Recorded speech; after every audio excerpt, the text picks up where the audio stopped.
जो आपने बताया था कि ये आनंदा सारिपुत्रा मुगलाना कश्यपा, ये बोधि ट्री है, ठीक है। और एक ये जो आम्रपाली, ये आम्रपाली बुद्धिस्ट का कहना है कि बौद्ध लोगों का, बौद्ध लोग, लेकिन जैनियों का दावा है कि जैन लोग का। लेकिन सवाल यहाँ ये बनता है सर कि हाँ ठीक है, ये मूर्ति तो बाद में भी खोद दिया गया होगा जी, क्या? जी हाँ। पहले का जो यहाँ पे राजा थे, फर्स्ट राजा कौन थे?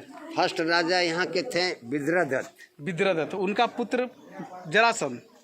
विद्रदत्त का पुत्र जरासंध। अच्छा, तो यहाँ का जब जरासंध का पुत्र सहदेव। अच्छा। सहदेव के बाद वंशज नहीं हुआ। उसके बाद आए यहाँ सुशांक। अच्छा। राजा बिंबिसार का पिताजी सुशांक उनका नाम था। सुशांक का पुत्र हुए बिंबिसार। अच्छा। और बिंबिसार का पुत्र हुए अजातशत्रु। अजातशत्रु का पुत्र हुए उदयन, जो पाटलिपुत्रा में राजधानी को स्थानांतरण किए। अच्छा, तो सवाल है मेरा ये चाचा कि जैनी लोग कह रहे हैं कि हमारा है, बौद्धिस्ट लोग कह रहे हैं हमारा है, ठीक है जी। तो अब सवाल यहाँ पर आके अटकता है, क्योंकि आप पुराने गाइड हैं और आपको काफ़ी अनुभव भी है, और यहाँ पे जितने भी गाइड हैं उनको भी काफ़ी अनुभव है, ठीक है। तो ये जो लिपि है आपका, यहाँ पे साफ देख रहे हैं, ये जो लिपि है ये तो संघ लिपि है जी। नहीं, ये हमारे आर्कियोलॉजिकल डिपार्टमेंट के जब सुपरिटेंडेंट सब आए थे, ये बोलते ब्राह्मी। अच्छा, ब्राह्मणी लिपि कब आया ये बताइए? ब्राह्मी लिपि 6th सेंचुरी BC में चलता था। अच्छा, तो ये बौद्धिस्ट तो 5वीं नालंदा विश्वविद्यालय में ब्राह्मी लिपि की पढ़ाई हुआ करता था। अच्छा, तो कुछ लोग इसको संघ लिपि भी बताते हैं। हाँ, संघ लिपि से प्रचलित। संघ लिपि कितना पुराना? महाभारत का? महाभारत का। अच्छा, तो यानी कि जो रज्जा का दाग देख रहे हैं वहाँ पे काफ़ी मात्रा में शंख लिपि पाया गया है, क्योंकि अल्फाबेट उसका शंख आकार का पाया गया है, इसलिए इसका नामकरण हुआ शंख लिपि भाषा। संघ लिपि। शंख। तो यानी कि इससे जरासंध का भी लिंक है क्या? हाँ। लेकिन इस इतिहास को क्यों छुपाया जाता है? अब इसलिए छुपाया जाता है कि किसी के पास इतना अनुभव नहीं और ज्ञान नहीं है जो कि वो बता सके। चलिए, आप सबसे अलग हट के बता रहे हैं ये कहानी, और लोगों को जानना भी चाहिए। और देखते जाइए, आइएगा तो चाचा जी से ज़रूर मिलिएगा, क्योंकि ये जो बताते हैं वो कोई नहीं बताता है, क्योंकि ये जो खबर जो देते हैं वो मीडिया को भी पता नहीं। और मीडिया कब निकालता न्यूज़? जब ये चाचा जी बताते हैं। यहाँ पे बहुत सारे पर्यटक आ रहे हैं, ये देखने आते हैं कि सोना का भंडार है ये। अब यहाँ मीडिया लोग भी क्वेश्चन करते हैं कि यहाँ जो जरासंध और भीम से युद्ध किस कारण से हुआ, तो युद्ध इस कारण से हुआ कि युधिष्ठिर महाराज को यज्ञ करना था। वह यज्ञ का नाम था राजस्व यज्ञ, और राजस्व यज्ञ में वही काम करते हैं जो राजा होते हैं, उसमें प्रजा किसी तरीका का काम नहीं करते हैं। जब तो राजा जरासंध यहाँ पे 86 राजा को कैद करके रखे थे, तो जब तक राजाओं को छुड़ाते नहीं भगवान कृष्ण, तब तक उनका राजस्व यज्ञ पूरा नहीं हो पाता। इसलिए जरासंध को मारने के लिए यहाँ पे भीम को लाया गया। पांडव लोग आए, भीम आए, अर्जुन आए, बहुरूपिया बन करके आए, और वो भिक्षा दान में ले ली युद्ध दान। तो उन्होंने कहा, कृष्ण बोला कि हम आपसे युद्ध करने आए।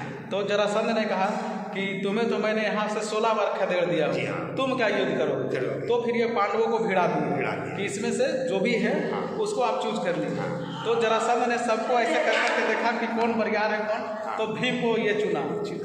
इसलिए कि इस पृथ्वी पर 4 महाबली पुरुष थे जिनके पास 10,000 हाथी का बल था। पहला आता धृतराष्ट्र, दूसरा में जरासंध, तीसरा में भीम, चौथा में किच्चक, राजा विराट का साला थे, उनके पास भी 10,000 हाथी का बल था। तीनों व्यक्ति को भीम ने ही मारा, क्योंकि किच्चक ने द्रौपदी के साथ बुरा निगाह किया, तो किच्चक को भीम ने ही मारा। और धृतराष्ट्र महाराज महाभारत में कौशल नहीं दिखा पाए, तो वो भी भीम ही ने मारा। फिर ये जरासंध 86 राजा को कैद करके रखे थे बलि चढ़ाने के लिए, तो इनको भी भीम ही ने वध किया। 10 हाथी का बल, 10,000 हाथी का बल। कितना पुरानी बात हो सकता है? कितना हजार पहले का बात? 5,500।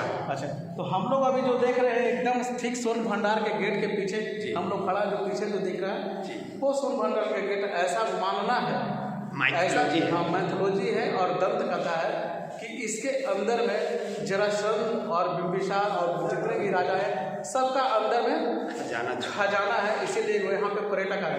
रहस्य क्या है ये कोई नहीं जानता, हकीकत क्या है ये कोई नहीं जानता, लेकिन यहाँ पे जो सारे आ रहे हैं ये देखिए एक हॉल नुमा बना हुआ है। मेरे सीधे कैमरा से आप देखिए हॉल नुमा, जैसे घर में एक खिड़की रहता था, ये देखिए ठीक इसके पीछे एक खिड़की है।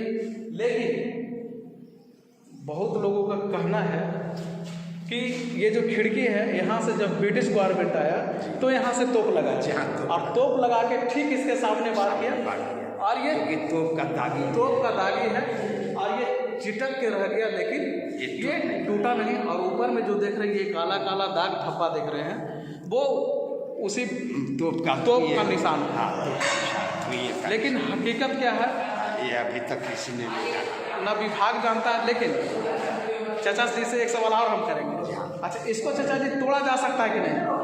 तोड़ा जा सकता। आज इतना हमारा भारत में वैज्ञानिक विकसित हो गया है, देखिए टूट सकता है, लेकिन इसके पीछे क्या रहस्य है ये तो जान नहीं पा रहे हैं कोई। अगर इसके पीछे खजाना नहीं मिले तो ये प्राचीन धरोहर नष्ट हो जाएगा। इस कारण से इस धरोहर को बचा करके रखा गया और ये पर्यटक लोग काफ़ी संख्या में यहाँ पे आते हैं और इसे देख करके अवलोकन करते हैं। अच्छा, मतलब कि इसको तोड़ा जा सकता है लेकिन धरोहर है इसलिए इसको नहीं तोड़ा। अच्छा, जब यहाँ पे चाचा अंग्रेज आए थे, ठीक है, तो अंग्रेज के पास इतना दिमाग था कि रेलवे लाइन को काट करके, ये पहाड़ को काट करके रेलवे लाइन पास कर दिया। तो अगर इसको लूटने के व्यू से आए थे तो इसको तो काट भी सकते थे, लेकिन क्यों नहीं काटे? इसलिए कि हमारे भारतवर्ष के वैज्ञानिक लोग यहाँ के गर्म पानी के शोध करके बताएं इस पहाड़ के अंदर में काफ़ी मात्रा में विस्फोटक पदार्थ है, जैसे में गंधक है, सल्फर है, रेडियम है, लोहा है। ये भावना से अगर इसे छेड़छाड़ करते हैं, आग लग जाए, भूकंप हो जाए, ज्वालामुखी फटे, इस कारण से इसे क्षति नहीं पहुँचाए। अच्छा, मतलब चाचा जी का कहना है कि जो गर्म पानी जो आ रहा है इसके अंदर से आ रहा है, तो इसके अंदर बहुत सारे ऐसा तत्व है, सल्फर हो गया, गंधक हो गया, रेडियम हो गया, यानी कि चाचा पहाड़ के अंदर बहुत सारा रेडियम होगा। रेडियम है, अच्छा है, ये हमने सुना था, लेकिन इस जगह पे आकर के जब हम लोग देखते हैं और इस वीडियो के माध्यम से अगर आप देख रहे हैं तो ये हमारे सबसे पहले चाचा जी हैं, उसके बाद ही गाइड हैं और ये बहुत अच्छा ही गाइड करते हैं। तो आएंगे तो इनसे ज़रूर संपर्क करेंगे और इनका नंबर भी हम इस डिस्क्रिप्शन में हम नंबर देंगे ताकि इनसे संपर्क करें। और इनका जो फीस होगा, इनका कहना है कि मेरा फीस एज यू लाइक है, जो आपकी इच्छा, इनका कोई भी डिमांड नहीं, और समझिए कि इसी से हमारा रोजी रोटी चलता है। तो जितने भी पर्यटक आते हैं आप अपनी इच्छा से आप यहाँ की जानकारी लीजिए। जैसे कोई भी आप स्कूल में पढ़ते हैं तो ज्ञान देते हैं, तभी देखिए कि स्कूल कितना मांगा। जी हाँ। तो यहाँ पे ये लोग गाइड करते हैं, तो कम से कम ये आपका कर्तव्य बनता है कि आप अपने खुशी से इनको बख्शिश, हाँ, क्योंकि बिना गाइड के सहारे आप किसी भी आर्कियोलॉजी साइट को आप नहीं घूम सकते हैं। और हम लोग ये इस खिड़की के पास है जहाँ से बताया जाता है कि यहाँ से तोप लगाया गया था, और ठीक इसके सामने पीछे दरवाज़ा है और ये रूमनुमा हॉल है, ऊपर में काला काला धब्बा है, एक रूमनुमा बना हुआ। तो यह थी सोन भंडार की कहानी। हकीकत क्या है, सच्चाई क्या है, ये किसी को नहीं पता, आज भी एक रहस्य है। चलिए तो फिर मिलते हैं हम अगले वीडियो में। नमस्कार।